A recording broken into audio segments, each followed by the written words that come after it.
Ahora seguimos con las notas logradas durante la última edición de la jornada campo del IPCBA en Entre Ríos, y allí hemos dialogado con el ingeniero Adrián Bifaretti acerca de las perspectivas para la producción ganadera en nuestro país.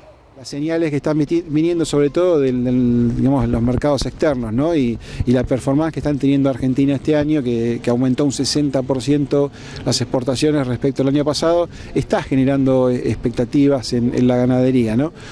Esto, digamos, uno cuando analiza los números fríamente, hay inconvenientes porque los márgenes se han achicado respecto a años atrás.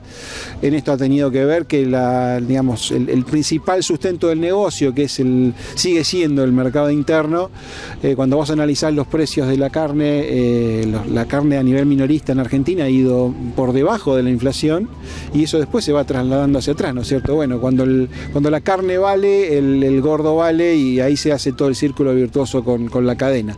Pero reitero, hay muy buenas expectativas en el mercado internacional, que bueno, ojalá las podamos aprovechar en los próximos meses y años, ¿no? ¿Cómo repercute en el mercado interno estas tormentas económicas que de alguna manera están pasando este último tiempo?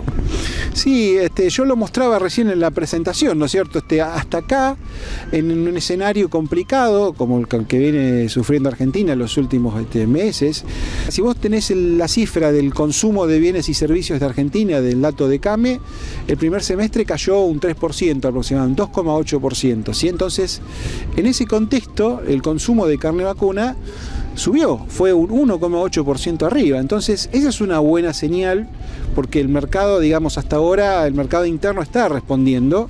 Tiene que ver con lo que decíamos, ha ido la evolución de precios por debajo de la inflación, ¿no es cierto? Ahora, después de semejante corrida, digamos, cambiaria que tuvo Argentina, en algún momento la devaluación va a tener dos impactos, te diría, sobre el sector cárnico. Sobre el sector interno, mayor traslado a precios con distintos momentos o plazos, va a haber mayor traslado a precios internos, y eso obviamente con mayor o menor velocidad en los distintos productos va a ir haciendo que el poder adquisitivo de la gente se complique aún más, ¿no? O sea, la inflación termina restándole poder adquisitivo a salarios.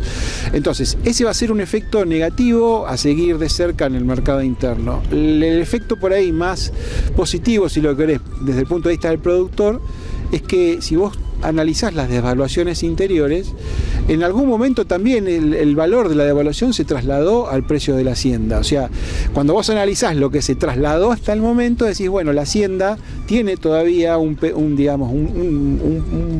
porción como para corregir el efecto de la devaluación, ¿no? Para ir mejorando su cotización en términos de precios. Entonces, ahí están las dos cuestiones, ¿no? Habrá que ir haciendo un equilibrio entre esas dos cuestiones para el sector cárnico. El rol de las carnes alternativas, ¿cuál es en este contexto? Bueno, nosotros tenemos varios estudios de mercado en el IPCBA que nos demuestran, ¿no?, que a pesar de que la demanda de carne es bastante inelástica siempre, ¿no?, se mueva o no el precio, el argentino sigue comiendo carne, y de hecho hoy tenemos casi, estamos hablando de 57, 58 kilos por habitante por año, uno de los mayores del mundo, junto con Uruguay. Pero en los últimos años, con el crecimiento, digamos, de la productividad del pollo, la productividad del cerdo, sus mejoras logísticas, estas dos carnes alternativas te ofician justamente alternativas de sustitución, ¿no es cierto?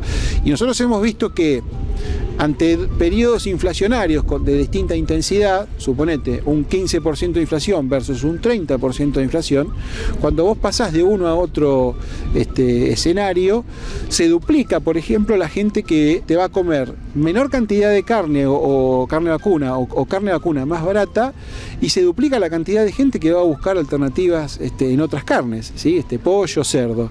Yo ahí mostraba un cuadro con datos del último semestre del año pasado. Entre un 30 y un 40% de la gente estaba dispuesta a sustituir por pollo o por cerdo los cortes cárnicos que había en el semestre del año pasado en el ámbito de capital y GBA. O sea, que vos tengas que de 3 de cada 10 argentinos están dispuestos a hacer una sustitución si les parece que esas alternativas de carne cárnica están caras, es un número importante ya a esta altura, ¿no es cierto? Más cuando vos tenés un colchón de 44 kilos, que es el consumo actual de pollo, y 14 kilos de consumo de cerdo, ¿no es cierto? Entonces, esa misma cantidad de kilos ya tiene peso propio en el mercado y te oficia como un ancla.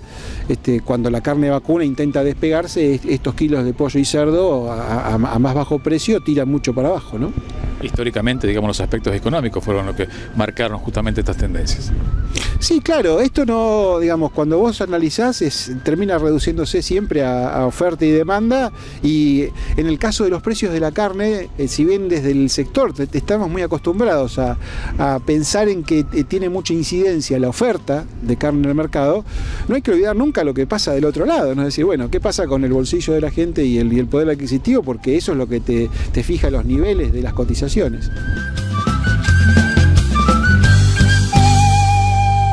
Vamos a continuar dialogando con el ingeniero Adrián Bifaretti del área de consumo interno del Instituto de Promoción de la Carne Vacuna Argentina.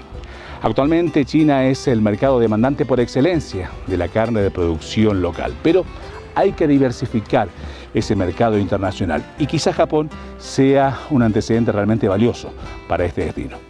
Te diría, en términos de impacto de negocio genuino, en el momento actual yo te diría lo más importante es China. Argentina, si bien en términos globales aumentó sus exportaciones un 60%, cuando vos te fijás los números de China, estás hablando que se aumentaron con respecto al año pasado a un 120%. Entonces, duplicándose prácticamente el ritmo de exportación de Argentina. Entonces, en términos de volumen, verdaderamente este mercado está siendo una aspiradora. Hoy, de toda la cantidad de carne que exporta Argentina, el 50% y un poquito más va para la China. O sea, es nuestro principal comprador en volumen y en valor también. Ahora, el caso de Japón es importante porque Argentina empieza a acceder de alguna manera a esos países que tienen un elevado poder adquisitivo. ¿Sí? Japón es uno de los países con más poder adquisitivo a nivel internacional y siempre es importante dar el primer paso, ¿no? Por más simbólico o chico que parezca. Yo te decía los datos de Argentina. Hace unos años el instituto, el IPCBA, impulsó o promovió el primer envío de carne, las muestras de carne a China. Y vos fijate con poquitos años cómo esto ha ido evolucionando positivamente. En el caso de Japón, si bien todavía en la Patagonia tenés, que es la zona que está habilitada para la exportación a Japón, tenés un volumen de negocio chico porque tenés poca hacienda y porque tenés en realidad un solo frigorífico habilitado, que es Fridevi de ACA, es importante haber dado el primer paso, ¿no es cierto? Y esto abre además negociaciones para tratar de conseguir la apertura para el resto del país, y también cuando Japón toma una decisión de apertura, hay otros países que, conociendo a los japoneses, también pueden llegar a tomar la decisión de abrir también nuestro mercado, ¿no? En ese sentido las perspectivas se conservan, digamos.